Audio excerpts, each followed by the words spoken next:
rather than use a full screen PowerPoint, what I'm doing is trying to make the most of being able to see your faces.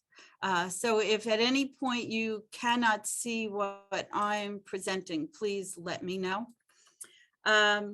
So I'm Carol Kochi. I'm the program facilitator at Bergen County Technical Schools. We are a WIOA Title II funded program, and we work with English as a second language and high school equivalency prep students. And this is what we will cover today. I have a tendency to not read what I've written on my slides. I'll let you read what's on the slides and just add comments and such. So this is what we're covering. And I always like to start with introductions, so you know who I am. I would like to give you the chance to introduce yourselves. So either introduce yourself in the chat or raise your hand if you'd like to speak to us. If you would like to verbally introduce yourself, raise your hand and we'll get to you, or definitely use the chat box. Yeah, there's 65 folks, Carol, so I think we should use chat. Okay, let's use the chat box.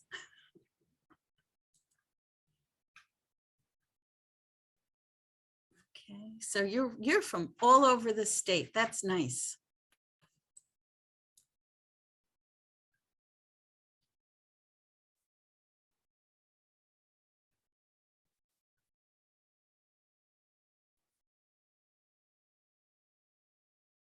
Okay. Oh, wow. Great. We have a nice assortment of people, different programs, different parts of the state, different areas.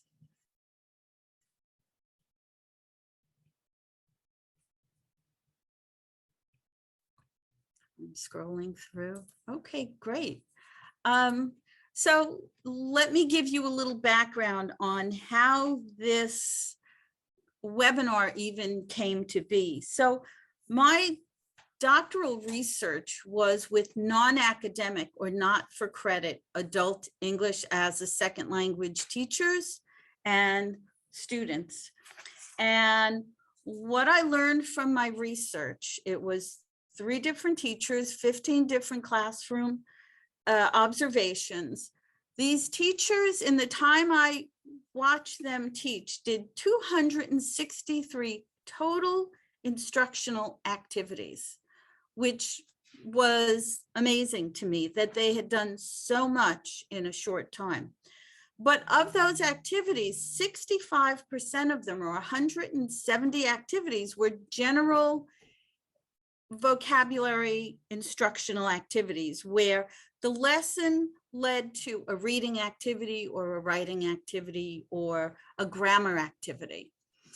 And only 93 or 35% of those activities were actually for listening and or speaking, which surprised me because they were teachers of beginner level students. And you would think at that level, there would be a lot more listening going on, because listening and speaking are the first skills we learn in a language. Think of high school Spanish, high school French, or any language you've studied. Usually it's the listening and speaking that comes first, the vocabulary, you know, hello, my name is, what's your name?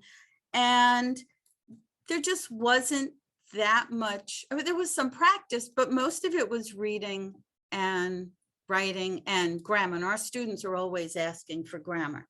So a little more background. So this is what, or these are who our adult learners are. Take a look at this and think about your own students. You know, they come from varied backgrounds. They have varied interests. They are in this country for different reasons. They have different goals of being here. They have different backgrounds. One thing I want to really stand out to you is that adult learners come preloaded. And by preloaded, I mean that they come to us with their lifetime of experience, their lifetime of knowledge, whether it's formal knowledge or, as we call it, street smarts, whether it's knowledge because of the profession they're in or of the situations they've been in. They come to us preloaded. And I think my experience as a teacher educator is that people new to the field of adult education, especially adult English language learners, often miss that. And I cannot tell you how many new teachers we've had at our program after 2 or 3 days in the classroom with their students say, oh my goodness, you know, I have doctors and lawyers and teachers and accountants in my class. You know, these people are really smart. Well, that's kind of a, yeah, duh. They're smart and they should be treated that way. So when I first started, I've been in adult education more years than I will mention. But when I started, the textbooks had horsies and duckies, and I'd walk up to the publishers and say, I'm insulted by this.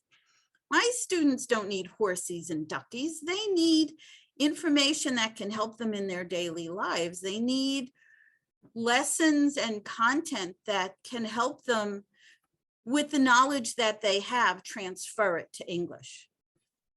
So they have the knowledge and the skills. They just need the language to express themselves. So adult learners come in 2 forms, at least in my webinars, adult learners come in 2 forms.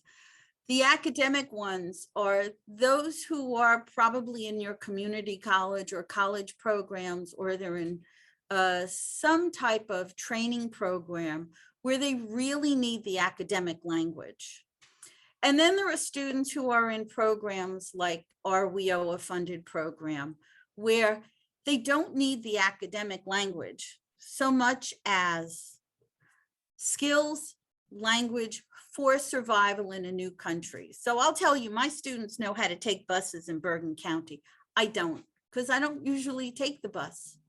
So they're a better source of information on that than I am. So they have skills, and even a simple skill like taking a bus is an important skill when you need to take a bus, but I'm not the person to ask, they are. So these are the types of skills. This is the language they need. They need the language for going to the bank. They need the language for talking to their child's teacher to ask, how come I didn't see the homework assignment, or what is the homework assignment? Let's see, I want to make sure I didn't miss anything. Okay. Think about your students. So throughout this webinar, I want you to think about yourself as a teacher. Think about your students. So what is it they want? They want a better life for their kids. They want a better life for their families. They want jobs that help them survive in a new country. So what are the best practices to use with adult English language learners? And there is a difference between an adult English language learner and adult first language English learners. So the types of activities you use with adult Ls is different. So these are some of the activities you would use with them. And even for us, I mean, think of yourself, you're a teacher, you'll hear, or you're an administrator, you'll hear a word, maybe a word you have not heard before, maybe a word you know, but in a different context. So exposing our students to vocabulary, to language in different contexts helps them expand their knowledge and familiarity with the word. So think of the word water. So water can be a noun, verb, an adjective. So the first time your students hear the word water, maybe it's to get a drink of water, so it's a noun.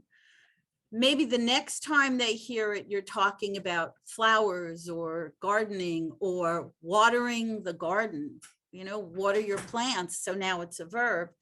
And maybe the next time you're talking about food and you tell them about the really good water ices you can get in New Jersey. So now it's an adjective. So they're expanding their knowledge and how they use words. Word lists are really good because it gives your students an opportunity to write down either words that are new and unfamiliar to them, or words that they know, but maybe it's a different usage for the word or a different context or culturally something a little different. And, I use my cell phone to take notes on everything. So your students can use their cell phones, their smartphones for note taking. When no one's looking, they can even look up the word in a dictionary if they need to, especially with beginner learners, with low beginner level English language learners. Don't overwhelm your students with too many words. Keep it simple. As one of our teachers likes to say, keep it simple for the students, the old KISS method. And encourage your students to create their own definitions. They come preloaded. So if you give your student the word water or you give them the word hot, let them take the word in their head, mix it around with what they know, and come out with a definition or a sample or use it in a sentence that helps them to understand it better. Because chances are, if that definition or example or sentence helps one student to understand a word better, it will help across the board. It will help other students. We always tell our students, never be afraid to ask questions, because if you don't understand something, I guarantee there's at least one or two other people in class who don't understand also. More best practices for adult ELLs, adult English language learners. And I know in my program, we tell them after the first 2 weeks, no dictionaries, no translations, but think about concrete and abstract terms, words. So how do you explain freedom, or how do you define love, or how do you define hot? You can give them a cup of coffee and say, ouch, it burns. But sometimes you need a translation to help a student completely understand, or help a student understand the meaning of a word or the context-based meaning of a word. So bilingual dictionaries and translations are okay. Just be careful not to allow your students to use them as a crutch. Don't let them become complacent because they know they can just look it up. Again, words in different contexts expands their meaning and knowledge of the words.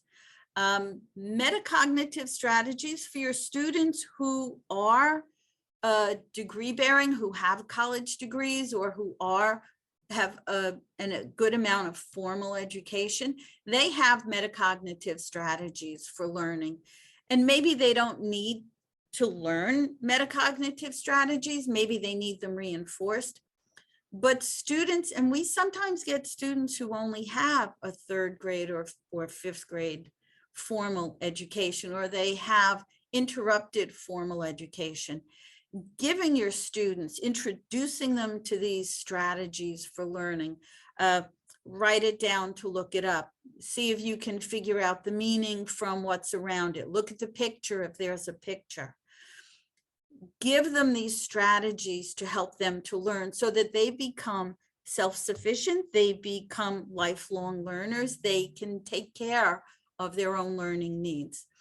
And because listening and speaking are the first skills we learn in a language, or the first skills we use in learning a language, let them hear the words, let them use the words, even if you ask them to repeat a word to check their pronunciation, that it's a good thing for them. They don't have to see every word written. You want to make sure that they understand words when they hear them. And I will tell you, our students, the 2 things our students ask for the most, the first is grammar, because for some reason they believe when their grammar gets better, their English will be perfect. No.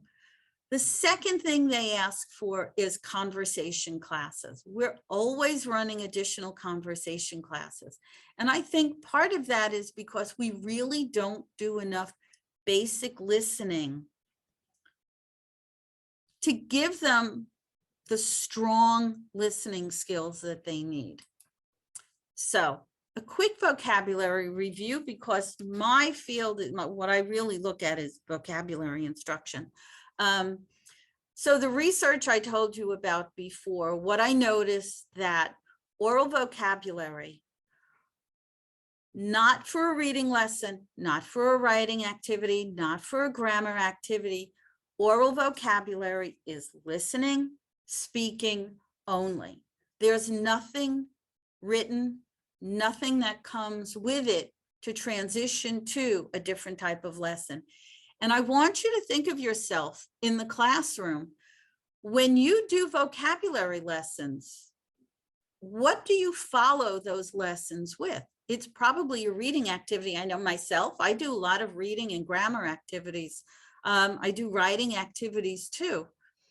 So written vocabulary is the words we use for reading and writing, and that's when we show them written form. But I want you to look at the oral vocabulary and the oral vocabulary activities.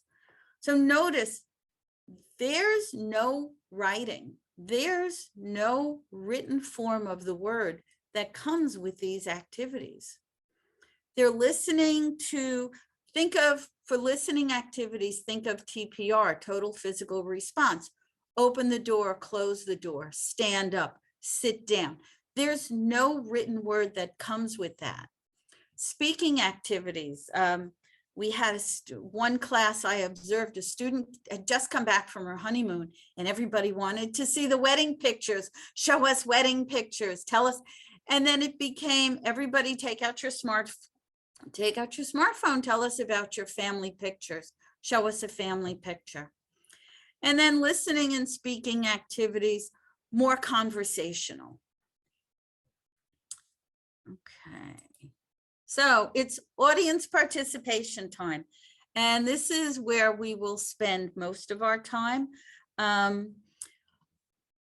For this section, I want you to think of yourself as the teacher, but also think of your students and put yourself in their place for some of these activities, or for all of these activities, actually.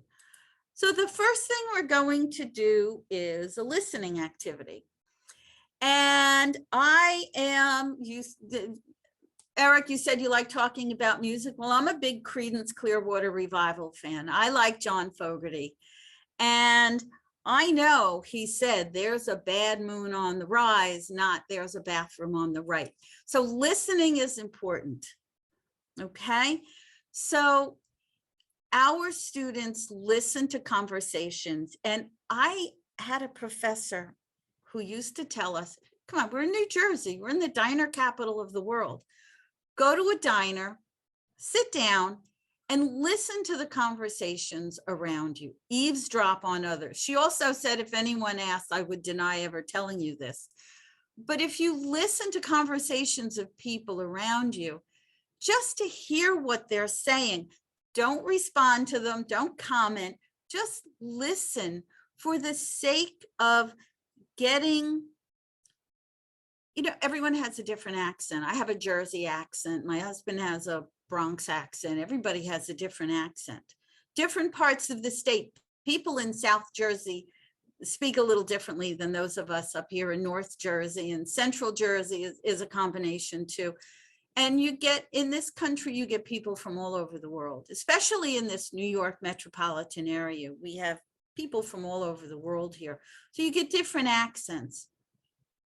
So having strong listening skills helps to decipher what we hear, to make meaning of what we hear. And listening on conversations, or listening to talk radio, or listening to Voice of America, listening to other people speak, just listening helps to strengthen your ear for another language. I know when we go to visit relatives in Italy, it takes me a good day.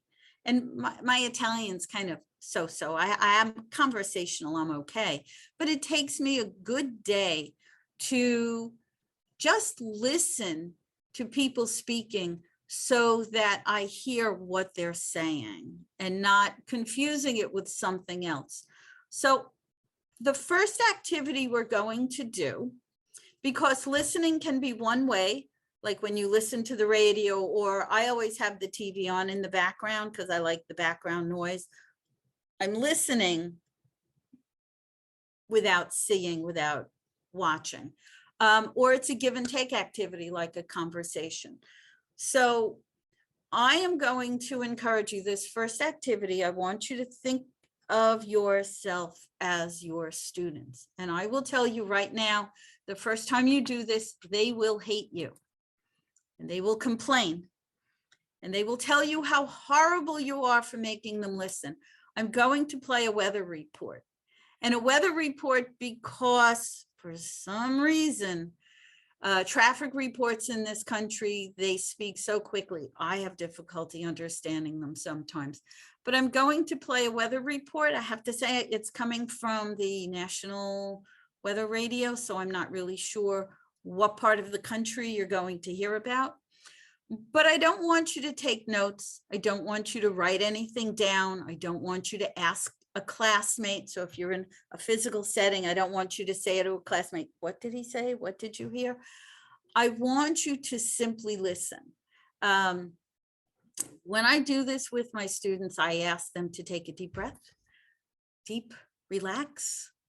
Don't think about anything but what you're hearing. It doesn't matter how much you do or don't hear. I just want you to think about what you're hearing. So I think I'm going to have to do a new share. Hold on. Let me pull up the screen first. I'm sorry. And I'm going to the national weather. Where is it? Here it is. And I'm going to play about a minute, and I want you to just listen. So in my classroom, even in a physical setting, I would just have this play and they would see nothing on the screen. They would just like this. There's really nothing for them to watch. So listen. Edit forecast. Sunday night, mostly cloudy. Showers likely in the evening. Cooler with lows in the lower 50s. Chance of rain 60%. Monday, mostly cloudy in the morning, then becoming partly cloudy. Highs in the upper 60s. Monday night, partly cloudy. Lows around 50. Okay, so tell me, I'm not doing sound anymore. Okay, so let's see. So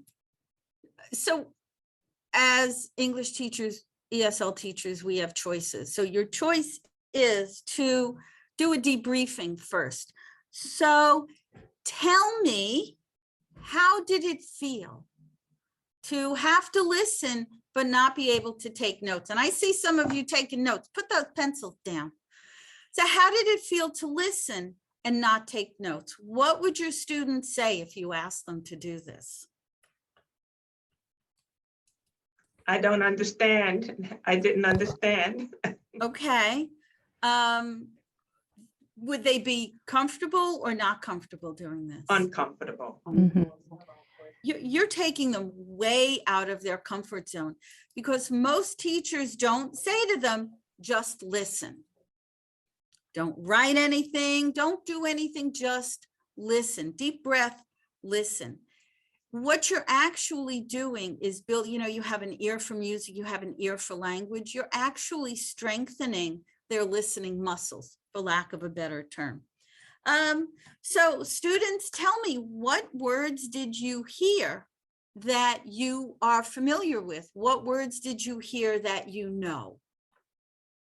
You can write them in the chat. I mean, because we're in a webinar, I'll ask you to write them in the chat box. So what words? Okay, cloudy, showers, partly cloudy, Monday. Okay, anything else? Okay, good. Oh, good. We're listening. Okay, so now let's look at the other end. What words did you hear that you do not understand? What words did you hear that are new to you?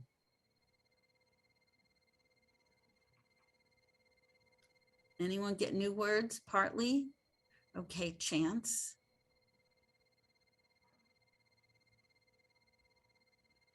Okay. So having them give you what they understood and what they didn't understand really lets you know where they are and what they need help with. So you can either, so one of the great things about teaching is you have so many choices. So your next step in this really depends on you and your students, and you know what's best for them. For me, I would go to the activity, and this is the activity. Can I get it up? Okay. So you heard the weather forecast. What was the general message of the weather forecast? So I need to get dressed for Monday. What is one piece of clothing that you think I should wear for Monday? And what I would do in the classroom, I would ask one student, give me one piece of clothing I should wear, and then let another student tell me another piece of clothing I should wear. So you heard the weather forecast. Tell me what to wear. I'm going out Monday. What should I wear? So tell me one piece of clothing I should wear on Monday. In the chat, a raincoat. Okay, a rain jacket. I probably need one of those for today too. A raincoat, anything else?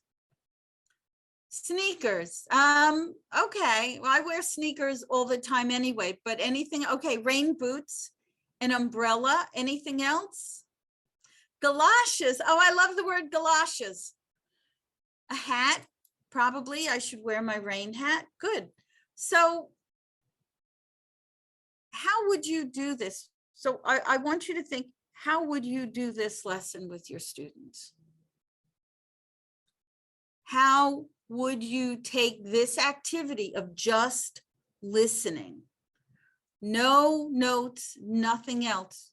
How would you do this? So it doesn't have to be a weather report.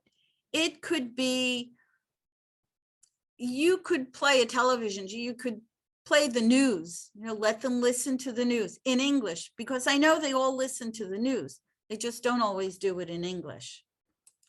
Okay, next activity, audience participation. So the next activity is the speaking activity. And speaking is not always interactive. Think about, James Corden and Jimmy Kimmel and Stephen Colbert and Johnny Carson. I'll date myself, Johnny Carson. They did monologues. So speaking can also be a give and take. It can be a planned conversation, such as when you tell your students, I want you to talk about your home country, or I want you to talk about your favorite place to visit. It could be impromptu. So at the beginning of just before the webinar started, we were talking about Sam Rockwell movies. So maybe that's a conversation that gets started. A student comes in and says, oh my goodness, traffic was horrible. And you start talking about traffic and traffic in this country versus their home countries, and traffic at rush hour, and when is rush hour. Conversations can be social.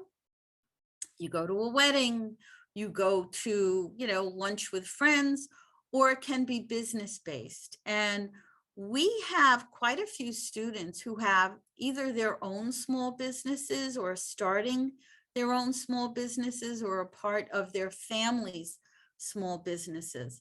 And they need to have the skills for conversation.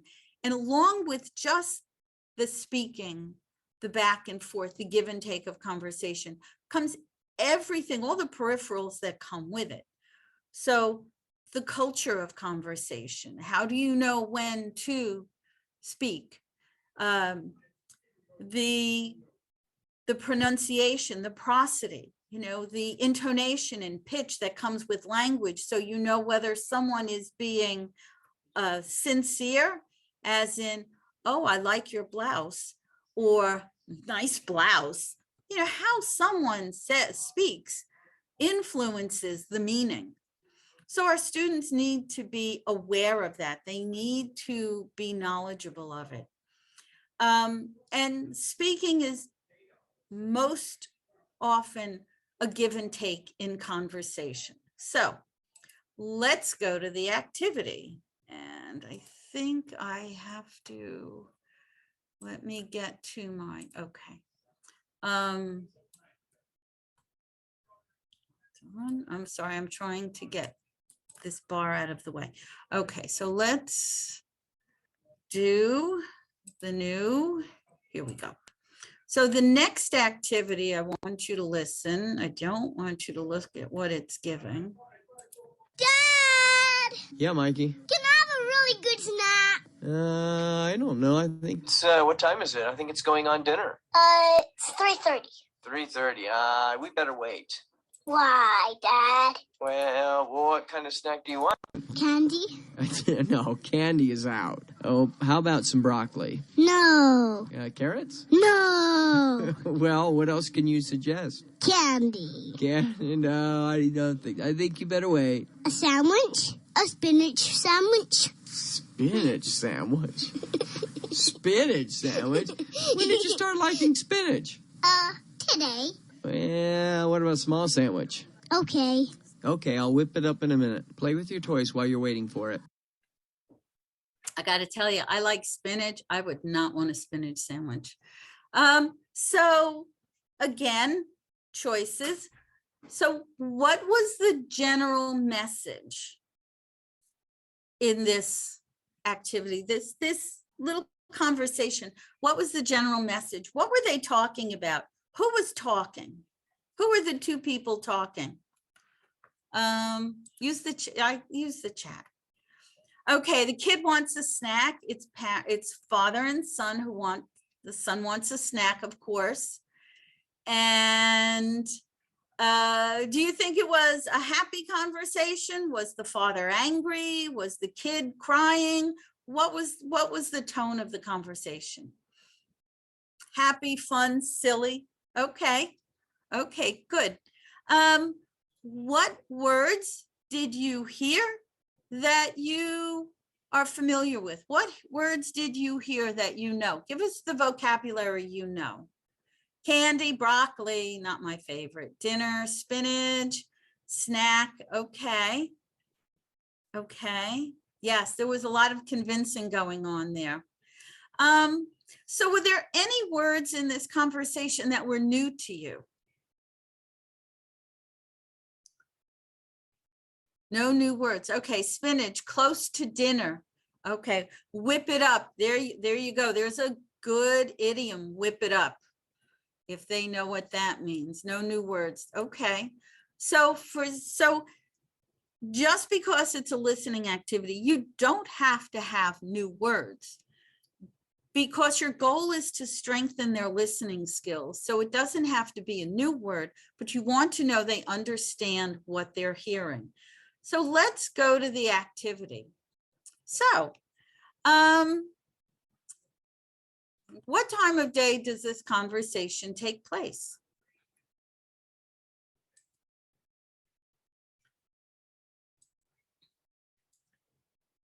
Yes, afternoon, 3 o'clock. It's an afternoon. What about question number 2? Why doesn't the father want to give his son something to eat?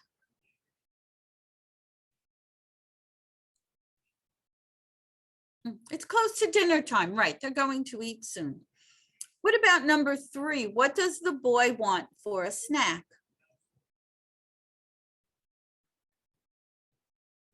Candy, definitely. I would want candy at 3 o'clock too. How about number 4? What kind of sandwich does the father offer to his son? The vegetable, right? Specifically, spinach. Don't know how he came up with spinach. And the last question is, what will the boy do while his father prepares some food? Right, the father tells him to go play with his toys. Now, I should tell you, I am showing you these questions.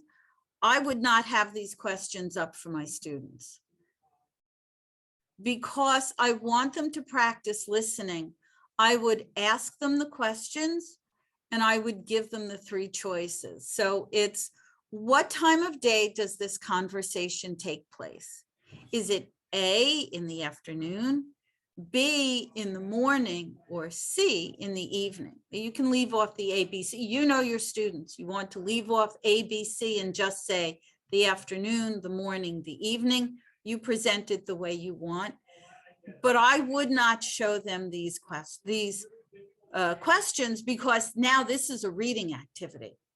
Because now I'm asking them to read the questions and read the answers, and that's not the point. The point of the activity is for them to hear and respond. So I want them to speak. Another activity you can do, so you saw, I was debating between my Hitchhiker's Guide to the Galaxy background or something else. But one activity, if you're online and you're using Zoom, one activity you can do is ask your students to go into the video background, the virtual background, or the virtual filter.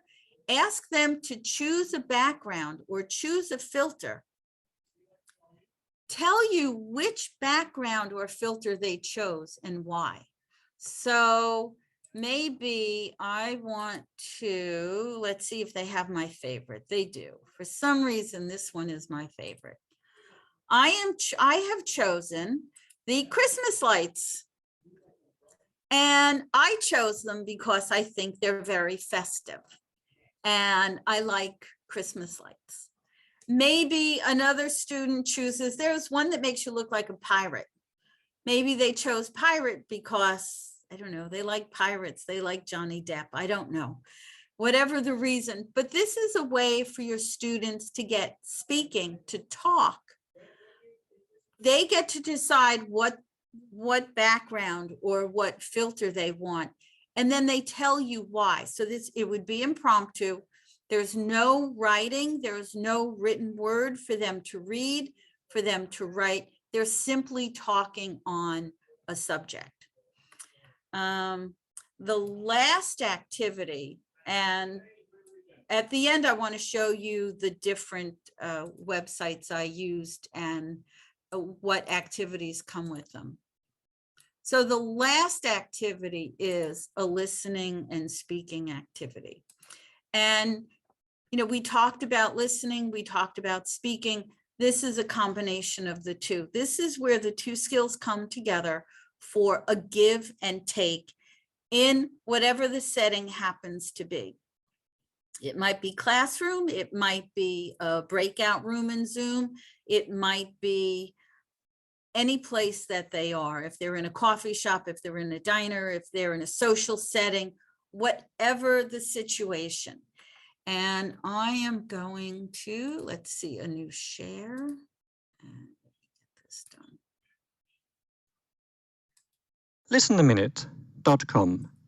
Exercise. Exercise is something most of us love to hate. A lot of us avoid it altogether. I do a lot of exercise, but not because I like it. I do it because it helps me stay slim and healthy. I always feel great after exercising, so there are good parts to it. The thing I hate most is getting ready. It's always difficult after a hard day's work to come home and then prepare for your exercises. I really don't want to do it when I'm getting changed. I hate the warm-up stretching. I also hate the first few minutes of a run, swim, or cycle. But then, once my lungs stop burning, I settle into a rhythm and things aren't so bad. Recently, I bought an exercise bike. Sitting in my house, cycling to loud music or watching TV is a great way to get some exercise. So what was this listening activity about? What was the message for this activity?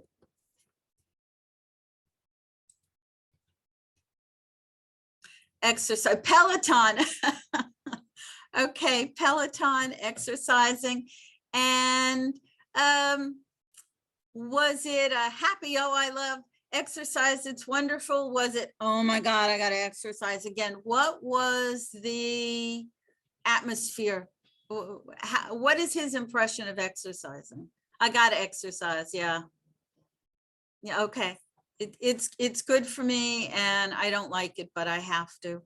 Okay. Drudgery. Oh, I like that. Reality of exercising. Okay, good. And I'll ask you the question again. What words did you hear that you know? Okay, difficulty with the British accent. Yeah, I have to say some of the listening activities,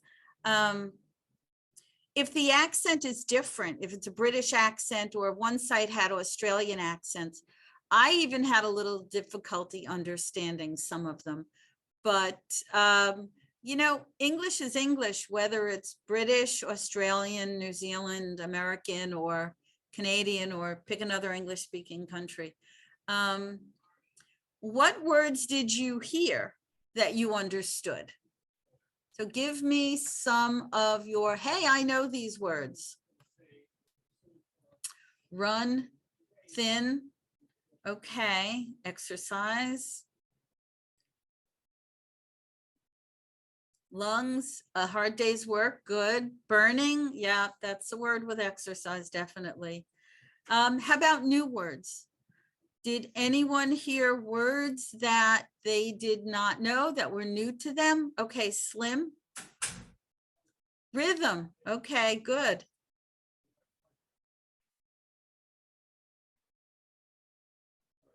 Okay, you're right. Burning in the context of your lungs would be tricky. So knowing the context of burning lungs really does a lot to help with understanding the meaning of the word burning based on context.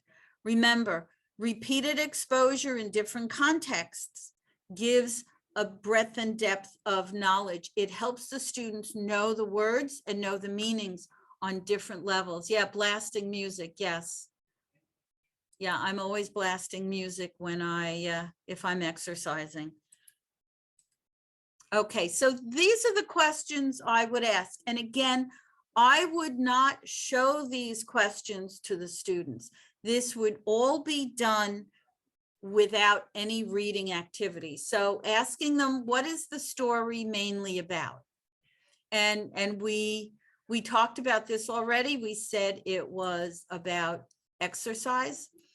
And what about the speaker? Does he like to exercise? And, you know, we've done this one too, that it's a necessary evil. Essentially, he said it's a necessary evil. I don't like doing it, but I have to. But eventually I start to like it. Does the speaker think exercising is important? And what does the speaker like to do when he exercises? So these questions you can either do as a group, as one big class, or you can put your students into breakout rooms. Now with Zoom, you can put students into breakout rooms and you can let each group answer a different question. You can give all 4 questions to each group. You decide how you want this lesson divided, how you want your students to respond. So a few notes. So I want you to think about what we did and how you can take the information from this webinar and use it in your classroom, use it with your students. So you know your students, you know yourself as a teacher. How can you take these activities and help your students to become better listeners? You know, the nuns used to say to us, put on your listening hat. I never knew what that meant because we had a school hat and it didn't do anything to help listening. But what can you do with your students to help them become better listeners? Okay, humor and idioms. Be careful with humor because, and again, you have to know your students. It doesn't always translate, so be careful with the type of humor. 2 ears and 1 mouth, and for a good reason, right? Something to remind your students, and I'm trying to see who mentioned it. Lucy, you mentioned it. Your students don't have to translate every word they hear to understand what they're hearing. Listening to a weather report, listening to a traffic report, listening to the news, eavesdropping on conversation, or listening to conversations, I'll put it that way. You want your students to get a basic understanding, get the general idea of what they're hearing. Translating word for word will not help to better understand what someone is saying, but understanding the basic meaning will help to improve their listening. So with these types of activities, start short, build the activities as your students become more comfortable with them. As I said, your students will hate you the first time you do this. The second time they'll hate you, but not as much. By the third time, they'll get more comfortable with the activity. They'll get more accustomed to just listening. And it really will help to build their listening skills and their conversation skills. And of course, you have to practice in class and they need to practice at home. So even if they listen to, tell them to listen to the news, tell them to listen to a television show and not watch it. Multi-level students, absolutely. So you tell me, how do you differentiate instruction if you have a group of students who range from maybe a low to beginner to a low intermediate? How do you differentiate instruction to do a listening activity?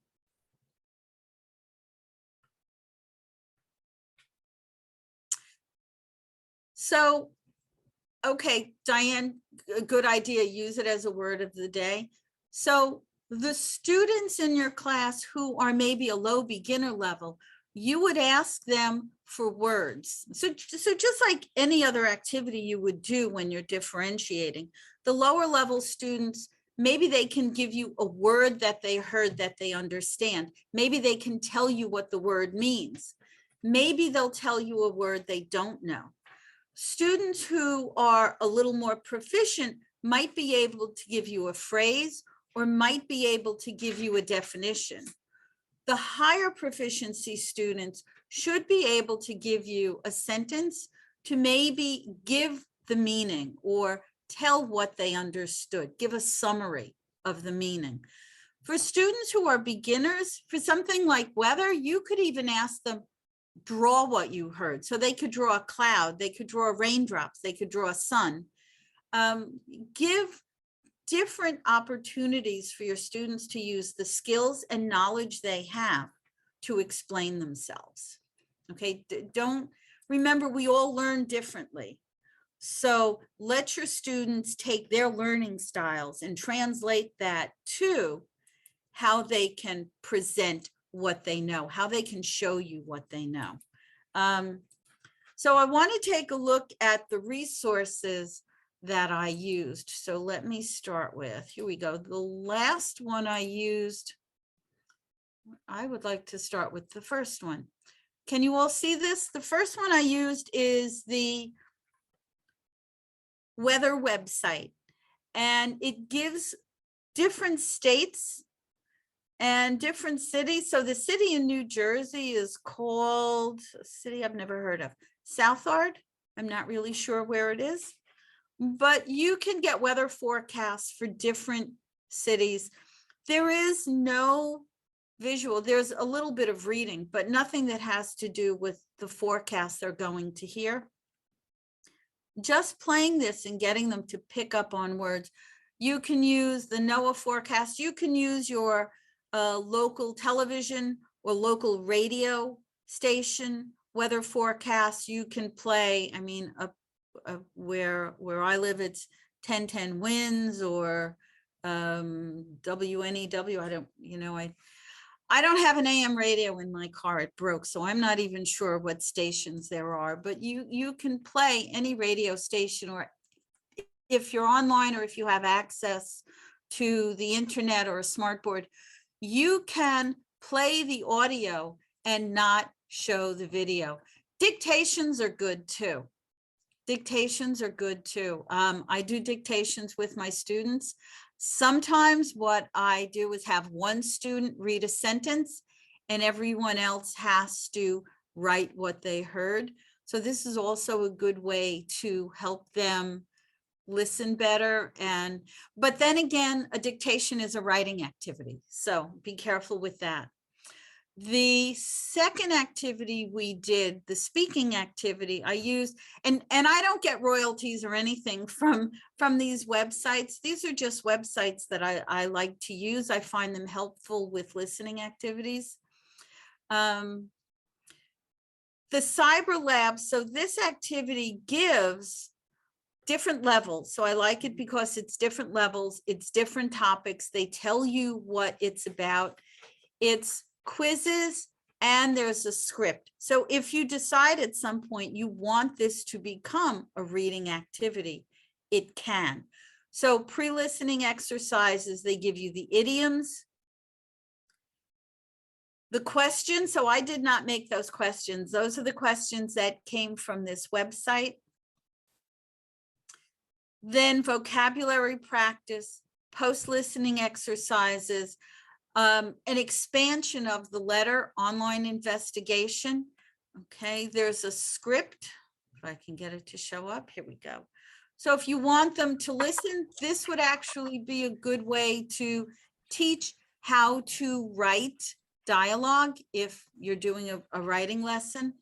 The last one is called Listen a Minute. It's the same concept where you're given a listening activity, different levels, different topics. So here you're given the actual script. So if you want to turn it into a reading activity, students can follow along. There's a fill in the blank activity. There's spelling. There are all different activities to go with it.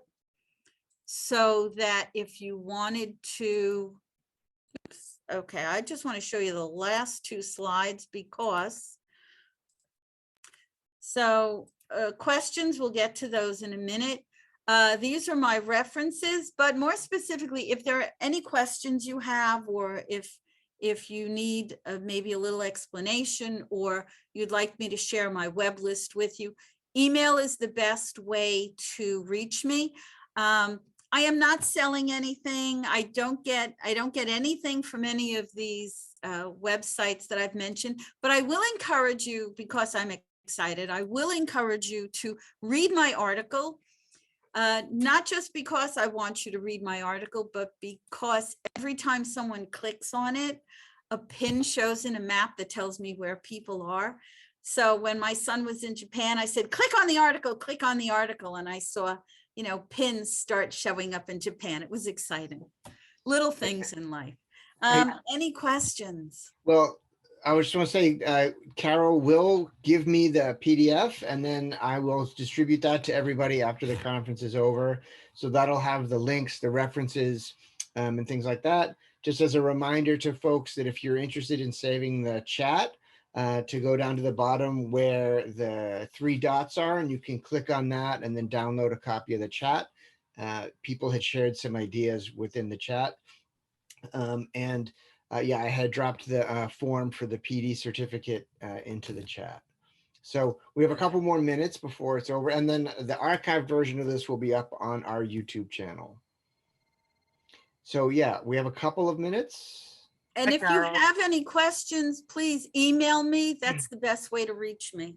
I have a quick question for you, Carol. Sure. Do you have a specific activity that you'd like to do for listening to assess the students initially to see how well they understand? Any particular for like an initial assessment? I really don't. In my program, We use Best Plus as our pre and post test. One of the things we do is we use a rubric where we ask students, and the rubric is based in NRS levels. It actually comes from the NRS descriptions. Okay. We ask students to tell us where they think they are. Mhm. And then we funny. give an activity where they would listen to something or just a conversation. And based on the way students answer, based on their answers. So one thing I've noticed with Best Plus is I'll ask a question and the student answers and it sounds like a good answer, but it's not directly answering the question, it's peripheral. And Mhm. that tells me they have a basic understanding, but didn't completely understand the question. Okay, thanks. And I could send you a copy of the rubric we use if you want. Okay, great. Just send me an email and I'll send you the rubric. Thank you. Right, so all of the conference materials will be at our portal after the conference. So there was a question about the PDF, but the PDF hasn't been released yet. I'm going to distribute it to everybody after the conference.